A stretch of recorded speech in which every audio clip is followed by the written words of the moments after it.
Hashem Sosai Tiftach Ufia Gitila Secha. We're now in the 8th parak of Amos. In this parak, remember, in the prior parak, we had this confrontation between the Navi Sheker Amatzia and Amos, and Amatzia told Amos that he should go prophesy somewhere else. He should go to the people of Yehuda. Maybe they want to listen to him.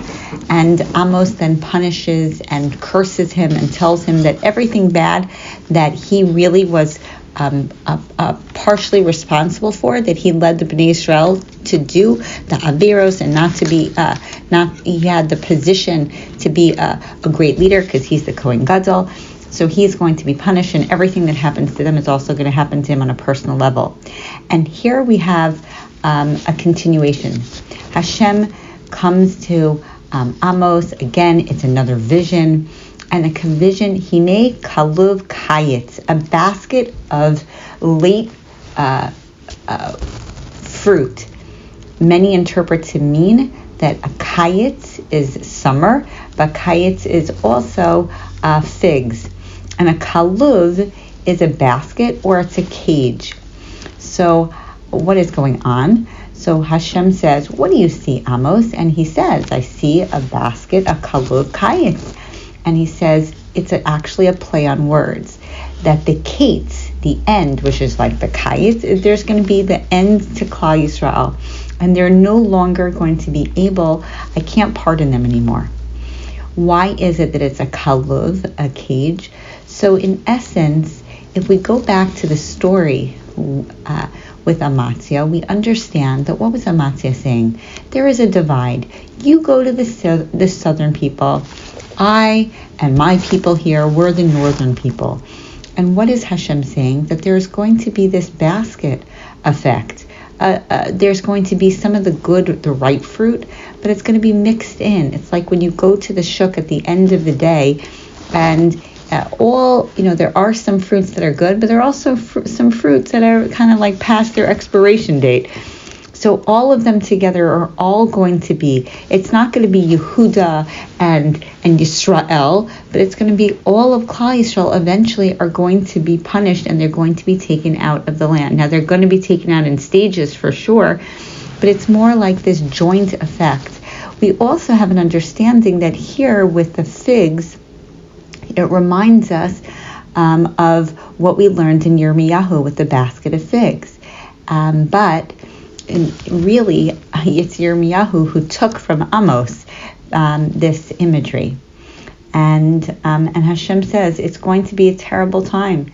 And it's going to be, there are going to be corpses everywhere, and it's going to be very, it's not going to be good. The next part of the parak is a reference to the social injustice. Remember, again, Amos spoke about the social injustice, the bourgeoisie, the aristocrats, and how they treated the poor. Well, he's back at it again, and he says that it used to that he cannot handle the idea HaKadosh Baruch Hu of how we treated the Evyon, right? Shim'u zos hasho'afim, those of you who swallowed up the Evyon, lahashpit in vei eretz. And in vei is actually, it's written in vei, which kind of gives you the motif like in vei hagefen, but it's really said aniyeh, the poor people, the ani, the evyon. These are the people that you have treated so poorly, and you waited. In Pasuk, you waited for the months and the Shabbos, because those, you kept the Shabbos and you kept Rosh Chodesh, but as soon as it was over, you couldn't wait to be able to do again what you did, which is what? Which is that you overcharged them for the shever and the bar, which are words for grain, and we'll get into why those specific words. But basically, it was great, because on a leap year, when that means that the whole Omer process was happening later. That means basically with the idea of supply and demand, as long as there was less supply, you were able to charge as much as you want. And these poor people couldn't afford it, so you took advantage. Not only that, you gave them the bad stuff and you charged them for it. The same similar type of pricing. So there was price gouging, there was social injustice where the poor were being taken advantage of. And the words that are used for grain is bar and shever, as opposed to, what we would understand, like a dagan,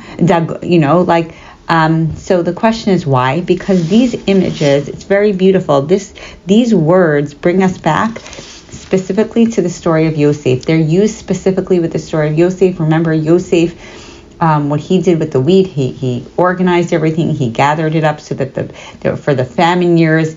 And here it's Amos is kind of hinting to the idea that Yosef treated everybody beautifully.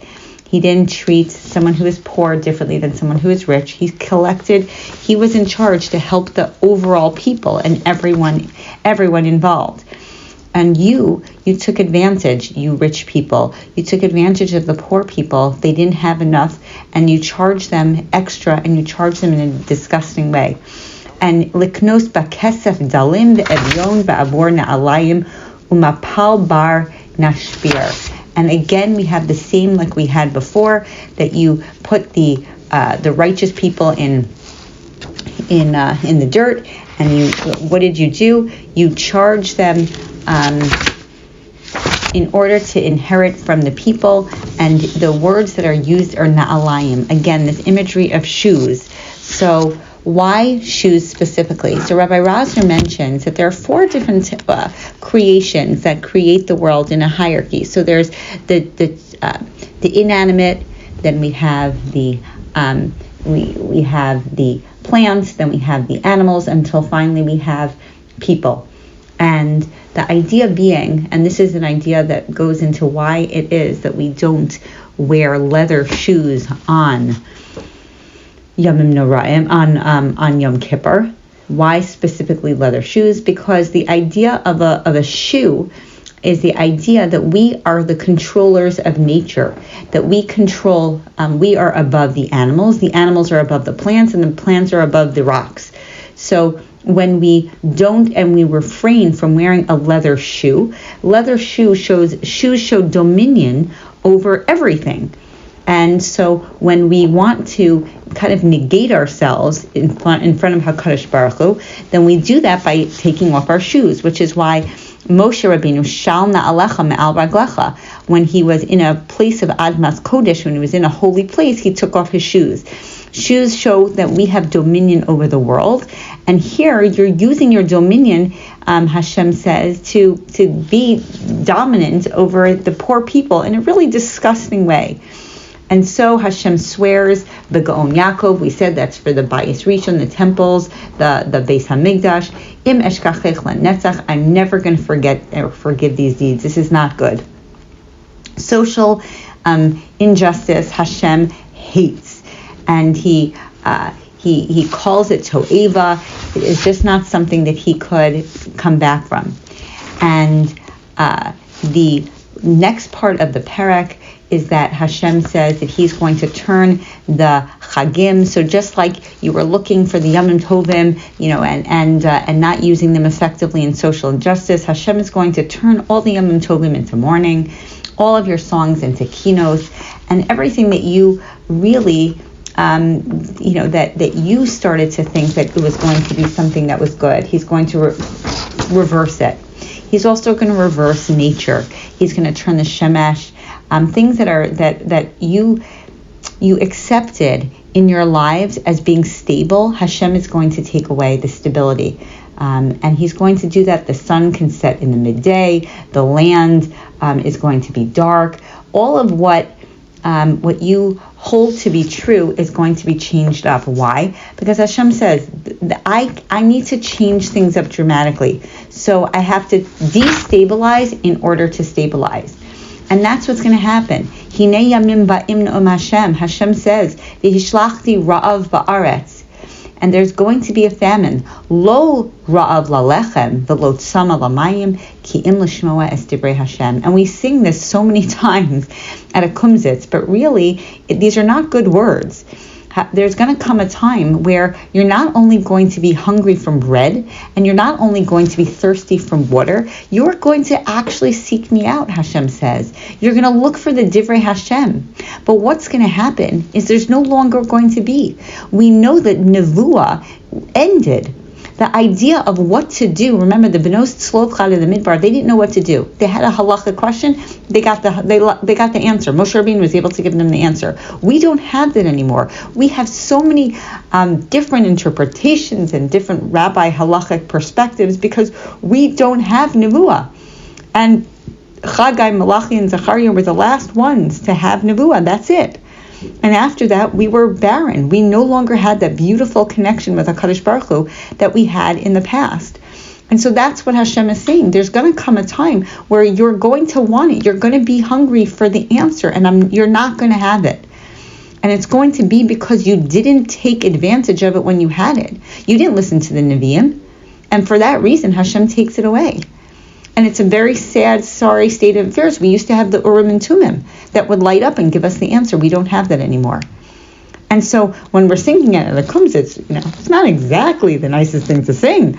But the idea is that but on the flip side, we're going to be thirsty for HaKadosh Baruch Hu. We're going to want that direct connection to Him. We're going to understand that the Melech Malchei Amlachim, HaKadosh Baruch Hu, He has the answers. He has the direction. And it's going to be hard, but we're not going to have that anymore. And so what we see from here is that Hashem is going to send a different life. And that is why we go over and we do the Nach Yomi. That's why we go over these psukim and we continue to try to get from it. Remember, anything that was written, any of these nevuahs that was written written down is written l'doros, giving us a direct roadmap to HaKadosh Baruch Hu, what He wants from us. And so that's why it is so important that we study it and we study these beautiful psukim, because we are at a time where we're tzama, there's a famine, and we want, but it's not a famine lo tzama lamayim ki im l'shmoas divrei Hashem. We really want to hear the divrei Hashem, and that's why it's so important that we do the Nach as many times as we can.